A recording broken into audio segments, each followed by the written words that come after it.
you will start to fade away from these people. But something I found particularly in my circumstance was that eventually all of those friends came back to where we all originally met. They all came home from college. They all, wherever they were, they all came back. And a lot of them hung out with each other, but not a lot of them hit me up to hang out.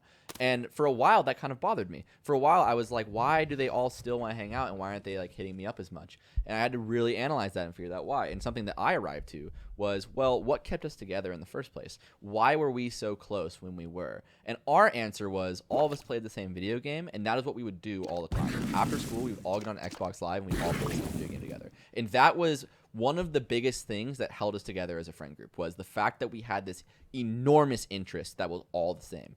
So it's like our sense of humor and this video game that we're all like obsessed with, right?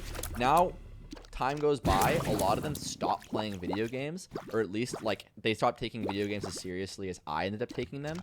I start like competing in Melee, and they're like going off to college and like doing whatever. So now when they come back, like the things that they're most interested in doing are just different from the things I'm most interested in doing.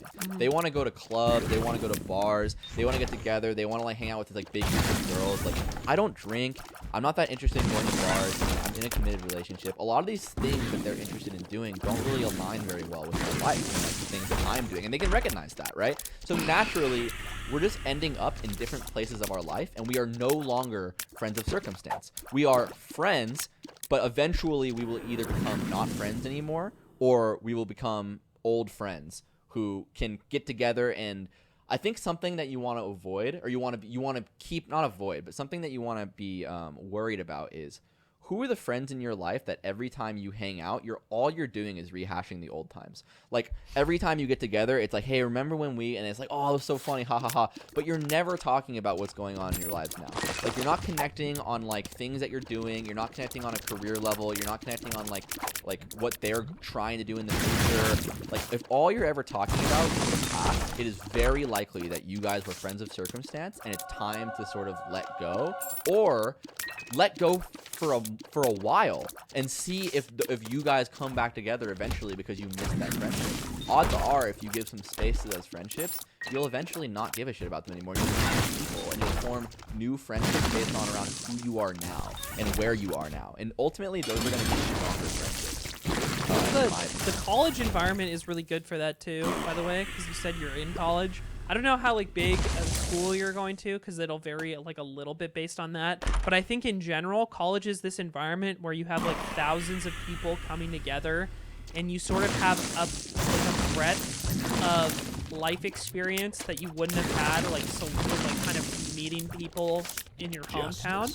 And because there's that breadth of experience and also such a large pool of people in one place, coupled with sort of a newfound freedom that didn't exist in school before, I think you'll find friends that are closer to you than you did in high school. And I think college is a really good environment for that. And it's okay to sort of let go of the past and let go of like those old friends, if they are friends of circumstance,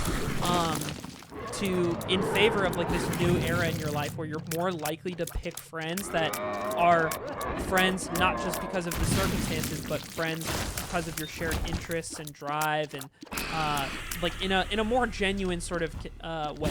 Like I think a really good example for me and Nick would be, we have a lot of people that we know through the Melee community that we don't hang out with a lot, or only see or hang out with at tournaments.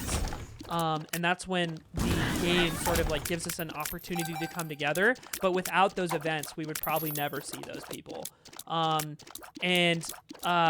Whereas like some friends, like for instance, the people that live in this house, we're all a lot closer with one another for reasons like that are beyond the game that initially introduced us to one another.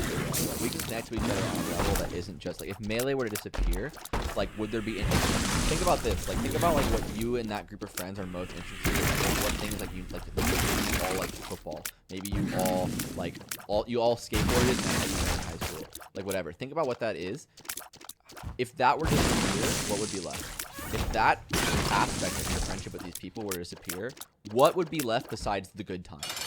And if the answer is nothing, then you guys are friends of circumstance, which is okay. Like there's plenty of people who are friends of circumstance, and it doesn't mean that like you guys aren't real friends. doesn't mean that you like aren't allowed to stay like close with them or talk to them or whatever. What it means is that you are likely to find better friends in your future in a time where you are more matured, you're closer to like where you want to be, and you're surrounded by people who are like share more common ground with where you're at in your life. That doesn't necessarily mean like if you're a film major, you have to meet film majors.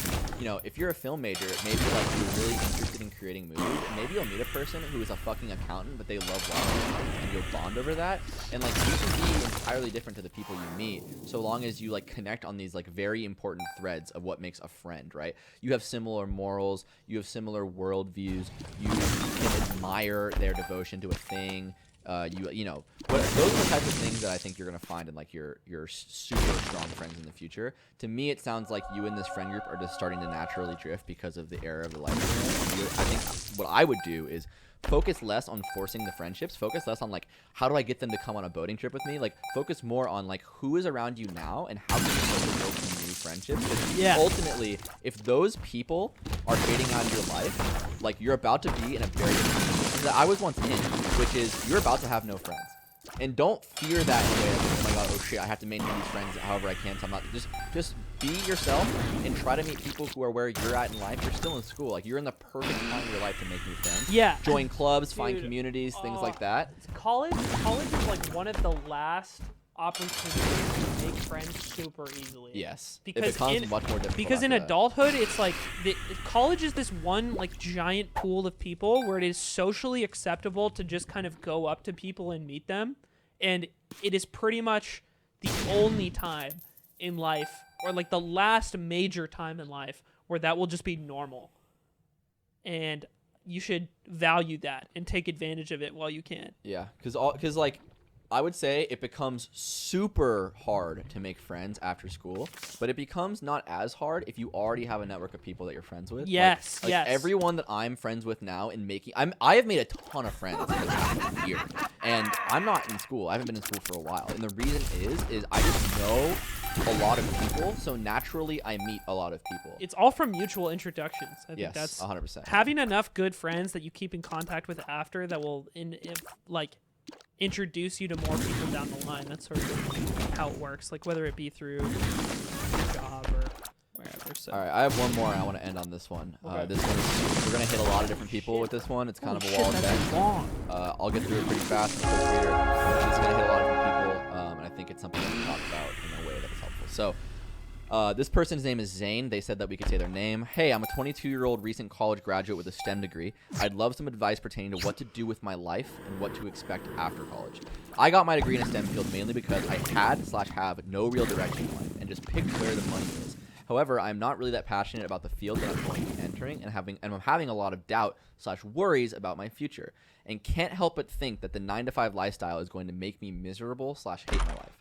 My question is, how can I find some sort of feasible direction to go in my life that won't end up with me being miserable? And how should I deal with, or what should I expect with the transition from college bro lifestyle into a full-time employee at a corporation?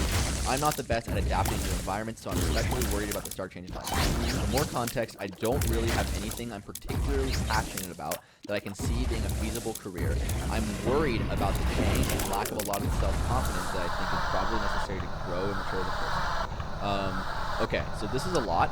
I want to sort of break this down in a simple way of talking about it. The main bullet point problems are this person has graduated with a degree that they were never really passionate about. How do they sort of reconcile with that, and what do they do about that? 2, they feel like they're about to go into the mundane 9-to-5 lifestyle and they're going to be miserable and hate their life. And then 3, how do they find what they actually want to do?